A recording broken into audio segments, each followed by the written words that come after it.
Hello friends, welcome back to our channel Curious Kalyan. So in this video I'm going to talk about my ServiceNow interview experience. So ServiceNow మీకు కానీ చూసుకున్నట్లయితే హైదరాబాద్లో ServiceNow అనేది it's like a good company and they offer good packages. Similar ఎక్స్పీరియన్స్కి product బేస్డ్లో అయితే normal service బేస్డ్లో offer చేసే కన్నా ప్రొడక్ట్ బేస్డ్లో ఆఫర్ చేసే కన్నా ఈ కంపెనీస్లో కొంచెం బాగా ఆఫర్ చేస్తున్నాయి. So I have given interview for ServiceNow and Ginoti also. So ఈ ServiceNowలో ఎక్స్పీరియన్స్ ఇప్పుడు మనం చూద్దాం. సో ServiceNow ఇంటర్వ్యూ నాకు ఫస్ట్ ఎట్లా వచ్చింది కాల్ అండ్ ఎప్పుడు ఇంటర్వ్యూ ఇచ్చాను అండ్ రౌండ్స్ ఏంటి ఎట్లా క్లియర్ అయినాయి and will talk about everything package and all will see in this video. So before going ahead, so నాతో ఎవరైనా మీరు పర్సనల్గా ఏమైనా మీకు ఏమైనా క్వశ్చన్స్ ఉంటే related to your job switching or మీకు ఏమైనా పర్సనల్ క్వశ్చన్స్ ఏమైనా ఉంటే if you want to talk to me directly make sure you schedule a one call with me. So face to face call schedule చేసుకోండి using the below link and then I'll see you there. So ఇప్పుడు వచ్చి మనం చూసుకున్నట్లయితే ServiceNow అనేది it's a great product based company. So far నాకు తెలిసి ServiceNow tool నేను work చేసిన 3 కంపెనీస్లో ServiceNow టూల్ ఆల్మోస్ట్ 2 కంపెనీస్లో అయితే వాడుతున్నారనమాట. సో ఐటీ సపోర్ట్కి వచ్చినట్టు చూసుకున్నట్లయితే టికెటింగ్ టూల్ మనకి టికెట్స్ రైజ్ చేయడానికి కానీ అండ్ ఏదైనా ఒక customer support or anything any ticket. So ServiceNow అనేది చాలా ఫేమస్ టూల్ అనమాట. సో అది కాన్ఫిగరేషను దానికి ఇంకంతా డిఫరెంట్ ఉంటుంది. మొత్తానికి ఆ ServiceNow ప్రోడక్ట్ని డెవలప్ చేసిన ప్రొడక్ట్ కంపెనీకి నేను ఇంటర్వ్యూ ఇచ్చాను. That means Microsoft, for example మీరు మైక్రోసాఫ్ట్ ఆఫీస్ యూజ్ చేస్తున్నారంటే that product was developed by Microsoft. So ఆ ప్రొడక్ట్ కోసం వర్క్ చేస్తారు. అలాగే ఈ ServiceNow tool was developed by ServiceNow అనమాట. సో డైరెక్ట్గా ServiceNow ప్రొడక్ట్కి నేను వర్క్ చేస్తాను if I join that company.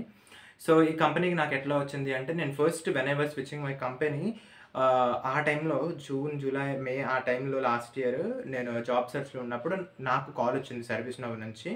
So వచ్చింది అప్పుడు ఎలా వచ్చింది అంటే మేబీ ఐ అప్లైడ్ డైరెక్ట్లీ వాళ్ళ పోర్టల్లోనే అప్లై చేశాను. బికాజ్ ఇక్కడ ఒక ప్రో టిప్, ఎప్పుడైనా మీరు కంపెనీస్కి అప్లై చేద్దాం అనుకుంటే ఈ నౌకరీ వాటిల్లోని ఇంకెక్కడైనా చూసి మీరు అప్లై చేస్తారు, దట్స్ ఫైన్. బట్ అంత మాత్రమే ఆగిపోవద్దు. సో కంపెనీ ఖచ్చితంగా ఆ రిక్విజిషన్ని వాళ్ళ ఇంటర్నల్ పోర్టల్లో కూడా అప్లోడ్ చేస్తారనమాట. సో ఫస్ట్ ఎప్పుడైనా ఒక రిక్విజిషన్ స్టార్ట్ అయ్యేటప్పుడు ఫస్ట్ వాళ్ళు ఇంటర్నల్గా వాళ్ళ కెరీర్స్ పోర్టల్లో దాన్ని రిలీజ్ చేసి then they will channel it to third parties all these job portals like Naukri or LinkedIn, ఇలాంటి వాటికి దాన్ని వాళ్ళు మార్కెటింగ్ చేస్తారనమాట. సో థర్డ్ పార్టీ మార్కెటింగ్కి వెళ్ళడానికన్నా ముందు ఈవెన్ నువ్వు అక్కడ చేసినా కానీ ఈ సైట్లోకి వస్తాయి. But I prefer if you apply there come back and in there all పోర్టల్లో కూడా ఒకసారి అప్లై చేసేయండి. సో అట్లా నేను ఈ ServiceNowకి ఐ థింక్ గ్రీన్ రిక్రూటర్స్ అనుకుంటా, గ్రీన్ హౌస్ అనుకుంటా, అక్కడి నుంచి అప్లై చేశాను అనమాట. సో నాకైతే ServiceNow డైరెక్ట్గా HR కాల్ చేశారు. సో ఆ రిక్రూటర్ కాల్ చేసి ఫస్ట్ నా డీటెయిల్స్ అన్నీ తీసుకొని దెన్ ఆ టైంలోనే ఆవిడ ఒక ఇంటర్వ్యూ షెడ్యూల్ చేశారు. సో ఆ టైంలో ఆవిడ నేను ఫాలోఅప్ చేస్తున్నా, ఓకే మీకు ఇంటర్వ్యూ చేస్తాము గెట్ బ్యాక్ అవుతామా అని చెప్పారు. బట్ గెట్ బ్యాక్ అయితే అవ్వలేదన్నమాట. సో నేను ఈ ప్రొఫైల్ని స్టేక్ హోల్డర్ చూపిస్తాను, if they okay with you then I will schedule interview అన్నారు. సో ఒక 1 వీక్ అయిపోయింది, 10 days అయిపోయింది, వాళ్ళకి ఇంకా కాల్ చేయట్లేదు. But I have their phone నెంబర్నా. సో ఏం చేశాను, ఆ ఫోన్ నెంబర్కి మళ్ళీ కాల్ చేసి ఇలా మీరు ఒకసారి నాకు కాల్ చేశారంటే నా పేరు ఇదండి, ఇంటర్వ్యూ ఏదండి అని అడిగితే దెన్ వాళ్ళు ఓకే మీ పేరు చెప్పండి అని వాళ్ళు చెక్ చేసుకున్నారు నా ప్రొఫైల్ స్టేటస్ ఏంటి అని.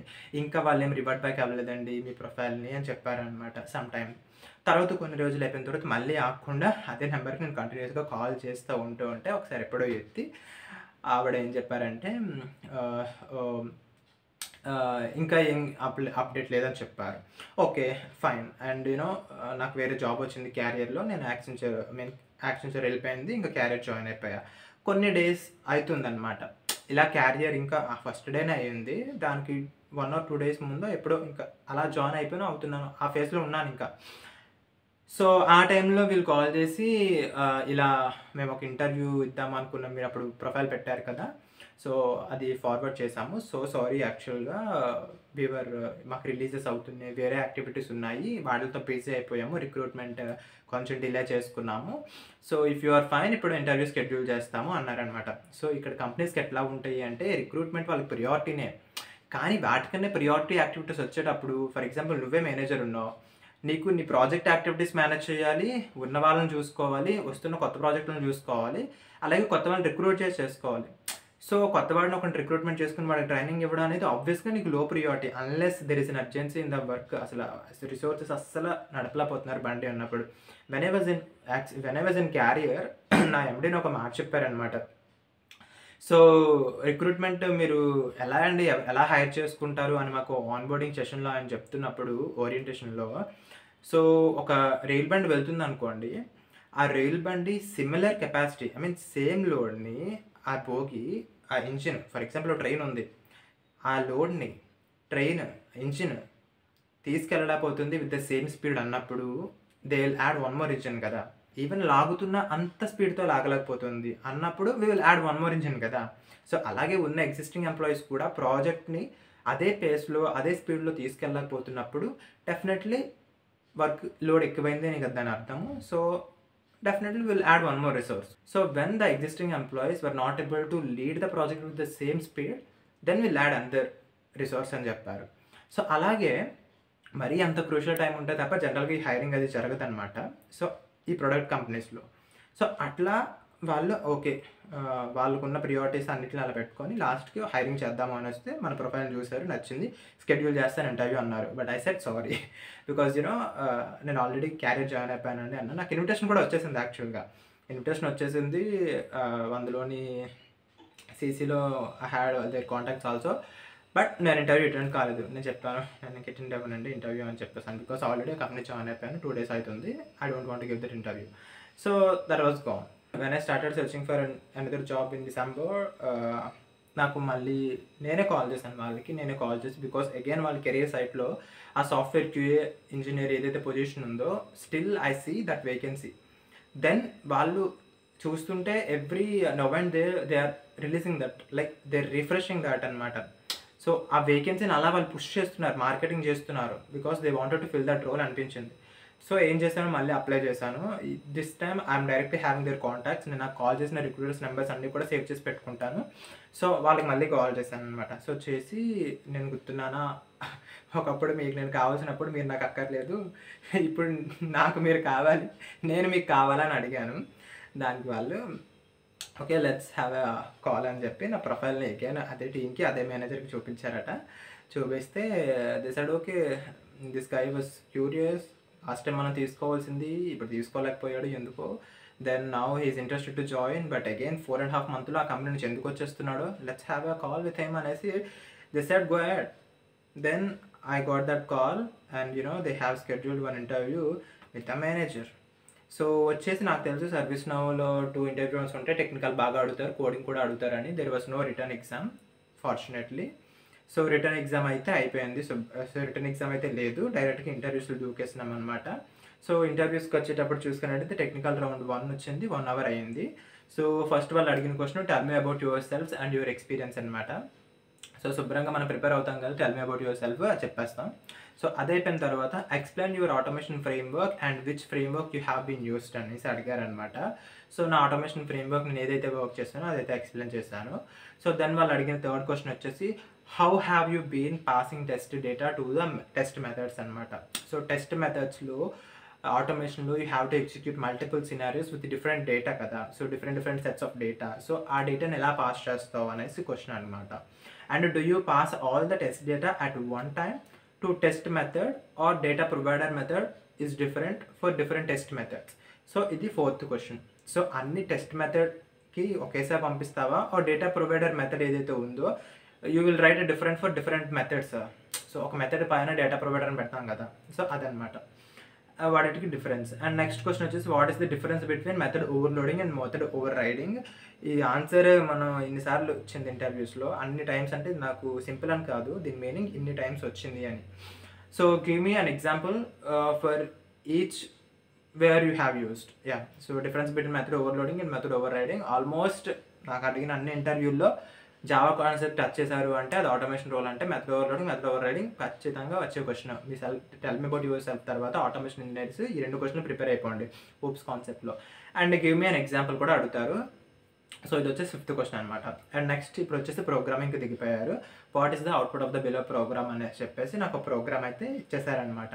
సో ఆయన ఒక ప్రోగ్రామ్ చూపించి దాని అవుట్పుట్ ఏంటనేసి అడిగేశారు. ఇంకా దెన్ అది అయిపోయిన తర్వాత నెక్స్ట్ వచ్చేసి write a program to print first repeating and first non repeating numbers from an integer array. So ఒక ఇంటీజర్ అరే ఇచ్చేసి అందులోని రిపీట్ అవుతున్న నెంబర్స్ అండ్ నాన్ రిపీటింగ్ నెంబర్స్ని కూడా ఆయన అయితే ప్రింట్ చేయమని అడిగారు అనమాట. అండ్ నెక్స్ట్ వచ్చేసి write a program to print largest substring without repeating characters in it. So ఒక స్ట్రింగ్ ఇచ్చేసి అందులోని substring without repeating the characters అనమాట. సో అది కొంచెం డిఫికల్టీ ప్రోగ్రామే మెయిన్. సో అదే ఫస్ట్ టైం అట్లా ప్రాక్టీస్ చేయకుండా డైరెక్ట్గా ఇస్తే it will be difficult for you. But if you have some experience like already ఆ ప్రోగ్రామ్ని మీరు మల్టిపుల్ టైమ్స్ కానీ చేసేసినట్లయితే you will feel it is easy. And then ఇప్పుడు ఎక్స్పాత్ల గురించి అడగడం స్టార్ట్ చేశారు. Write a dynamic XPath to click button for a specific row. So XPath ఎలా ఇచ్చినా కానీ I would rate myself almost 5. నేను ఎక్స్పాత్ ఎప్పుడు ఫెయిల్ కాలే, అలా ఇస్తాను అనమాట. సో ఎక్స్పాత్ కూడా ఇక్కడ ఇచ్చి పడేసాను. So what is stale element exception, how would you tackle this to not to see an exception again అని చెప్పారనమాట. సో అదొక question. Stale element reference exception ఆటోమేషన్లో ఎక్కువ వస్తూ ఉంటుంది. సో దాని మీద క్వశ్చన్ అడిగారు. 1 hour ఇంటర్వ్యూ కాబట్టి ఇంకా క్వశ్చన్స్ పడుతూనే ఉన్నాయి. ఆయన నెక్స్ట్ క్వశ్చన్ వచ్చేసి there is a file needs to be copied from local machine to remote machine but customer unable to copy paste the file, how will you do a root cause analysis అని question అడిగారు అనమాట. అది. And last question వచ్చేసి very important question వచ్చేసి do you have any questions for me అని అడిగారు. And that was the last question. And with that first round అయితే అయిపోయింది. అండ్ నెక్స్ట్ వచ్చేసి కొంత feedback, again feedback decide like so scheduling second round మీకు ఎప్పుడు interview అవైలబుల్గా ఉంటుంది చెప్పండి అని చెప్పారు. సో ఆ డేట్ స్లాట్ తీసుకొని again okay second round plan చేశారనమాట. సో ఈ టెక్నికల్ రౌండ్ 2కి వచ్చేసినప్పటికీ అగైన్ ఫస్ట్ క్వశ్చన్ వచ్చేసి give me a brief introduction about you and what you have done in your previous projects and roles and responsibilities మొత్తం చెప్పేస్తాం. And ఇప్పుడు వచ్చేసి first question technical interview. Write a dynamic XPath to get duration from now from row with reverse 1:1:1. So I don't no, మీకు ఇది కావాలంటే కింద పెడతాను. నేను ఇది ఒక యూఆర్ఎల్ ఇచ్చారనమాట. యూఆర్ఎల్ ఇచ్చి దాని నుంచి రన్ టైమ్ ఎక్స్పాత్ని ఎక్స్ట్రాక్ట్ చేయమన్నారు. Because some XPath change with some page refresh అవుతున్న కొద్దిగా ఎక్స్పాత్స్ కొన్ని చేంజ్ అవుతాయి depending upon the context. So అలా XPath run time XPath dynamic XPath నువ్వు దీనికి రాయి అని చెప్పి నాకు యూఆర్ఎల్ పంపించారనమాట. సో అది పంపించి స్క్రీన్ షాట్ చేస్తే సర్టన్ పేజ్కి వెళ్ళి అక్కడ ఎలిమెంట్ని నువ్వు ఎక్స్పాత్ అన్నారు అది. అండ్ దాన్ని వచ్చేసి ఒక ప్రోగ్రామ్ ఇచ్చారనమాట. సో ఆ ప్రోగ్రామ్ ఇచ్చేసి ఈ ఎంటర్ క్లిక్ ఇవన్నీ ఆపరేషన్స్ సిలీనియం కోడ్ రాయమన్నారు అనమాట. సో అది రాసేసినాం. Then how will you initialize web driver in Selenium, that's third question. So ఎలా ఇనిషియలైజ్ చేస్తామంటే సింటాక్స్ రాయాలన్నమాట. So web driver is equal to new web driver new Chrome driver. So అది. And then why can't you directly use Chrome driver? What is the advantage of creating WebDriver object with the WebDriver interface? So WebDriver అనేది మనకు interface అనమాట. So డైరెక్ట్గా chrome driver అని create చేయొచ్చు కదా, why are you using web driver అనే ఆబ్జెక్ట్ని అనేసి అడిగారు అనమాట. సో వెబ్ డ్రైవర్ ఇంటర్ఫేస్ కదా, దాంతో నువ్వు డ్రైవర్ అనే ఆబ్జెక్ట్ క్రియేట్ చేసి ఎందుకు తీసుకున్నావు అంటే ఇది ఇంటర్ఫేస్ కాన్సెప్ట్ క్వశ్చన్ అనమాట. సో ఇంటర్ఫేస్ నువ్వు డైరెక్ట్గా ఆబ్జెక్ట్ క్రియేట్ చేయలేవు కదా రిఫరెన్స్ తీసుకొని. సో ఆ క్వశ్చన్ అనమాట. సో ఇది ఇంటర్ఫేస్ కాన్సెప్ట్స్ బాగా వస్తే ఆన్సర్ చేసేయచ్చు. And write a program to reverse a string, again it's an easy question. And next ఇంకో ప్రోగ్రామ్ క్వశ్చన్ మళ్ళీ అడిగారు. Write a program to print words ending with letter E from string array. So ఒక string array ఇచ్చేసి letter E you can use all these regular expressions ఉంటాయి కదా, దాంతో మనం అది అయిపోతుంది. So which kind of report is using in your current project, have you created any or customized any reports?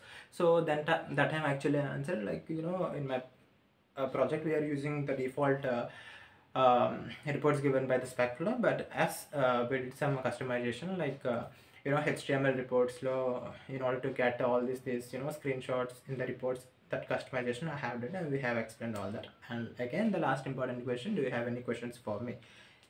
With that they have ended their question. that interview. And next వచ్చేసి technical round and manager round. It's a third interview round. ఈ రౌండ్లో వచ్చేసి little technical and manager part ఎక్కువ అనమాట. So ఇది వచ్చేసి 2 hours అయింది. So వచ్చేసి చూసుకున్నట్టయితే tell me about your experience, recent projects you have done, which automation tool work చేసావు, what types of testings work చేసావు అన్నీ. సో ఇక్కడ వచ్చేసి కొంచెం టెక్నికల్గా వెళ్ళిందనమాట స్టార్టింగ్లో.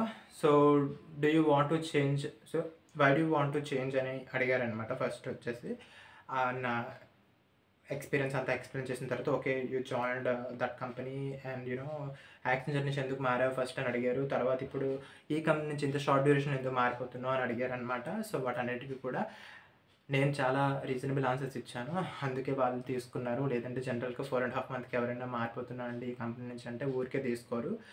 Because I have given my valid reasons and they find it really reasonable, that's why they agreed. And then why do you want to join ServiceNow? Again, that's the question. So among some XYZ company and ServiceNow, which company would you choose? What all factors you consider to make a decision అని కూడా ఒక third question అడిగారు అనమాట. So ఇలాంటి questions hiring manager రౌండ్లో ఖచ్చితంగా అడుగుతారు. So what is exciting about our company, even if so మేము అంత కంపెనీ మాతే సిమిలర్ ప్యాకేజ్ ఒక కంపెనీ ఆఫర్ చేస్తుంది అనుకో, so which one would you go, like what are your preferences actually, what are you looking in your new job actually, what are you expecting from your new role. So ఇలాంటి questions చాలా వస్తాయి అన్నమాట. And అయిపోయిన తర్వాత they deep dive into all this technical questions. And you know first question వచ్చేసి write a program to print numbers in the below format for 2D array అని వచ్చేసాడనమాట. So format pattern and write a program to print numbers in the below format. So one you know all this pyramid ఉంటాయి కదా, but ఈ type of pyramid అనమాట. First 1 ఉంటుంది, తర్వాత 2 2, తర్వాత 3 3 3, తర్వాత 4, ఇట్లా ఆ pyramid. So for loops use చేయాలి అది. అండ్ నెక్స్ట్ వచ్చేసి right selenium code to test all multi select field from below URL, verify all possible scenarios for multi select. Sometimes interviewer time ఉండదు, సమ్టైమ్స్ వాళ్ళు ఇస్తామన్న టైంకి మనం అవైలబుల్గా ఉంటాము. సో మేక్ షూర్ వాళ్ళు ఎప్పుడంటే అప్పుడు మీరు రెడీగా ఇంటర్వ్యూస్ ఇవ్వడానికి. ఇన్ కేసు వాళ్ళు ఫాలో అప్ చేయడం మర్చిపోయినా, వాళ్ళు మీకు కాల్ చేయడం మర్చిపోయినా, మీరు ఫాలో అప్ చేసి ఇంటర్వ్యూ షెడ్యూల్ చేయించుకునే వరకు వాళ్ళని ఫాలో అప్ చేయండి. సో దట్స్ హౌ నేను ఇంటర్వ్యూ ఇచ్చాను. And this is that one of the example. So that's all about ServiceNow interview experience. And ServiceNow ఎంత ప్యాకేజ్ ఆఫర్ చేస్తుంది and I'm not going to disclose about that because you know I'm actually telling the companies actual packages what actually they offered. But మీరందరూ నా channel చూస్తున్న వాళ్ళు నా experience మీకు తెలుసు. So ఇలా నేను యాక్చువల్గా ఆ ప్యాకేజెస్ బయటకు చెప్పడం అనేది ఇది ప్రైవసీకి విరుద్ధం అనమాట, కంపెనీ గైడ్లైన్స్కి అండ్ వాళ్ళ ప్రైవసీకి కూడా. And I should not disclose what ever packages that they offered. అందులో నేను జాయిన్ అయిన కంపెనీస్ అసలు చెప్పకూడదు. So I'm not going to tell about my package. I'm sorry for that. That's all about my interview experience in ServiceNow. And if you have any specific questions, make sure you schedule a call, one-on-one call with me, and get a personalized mentorship if you need it. Thank you so much for watching. Bye bye.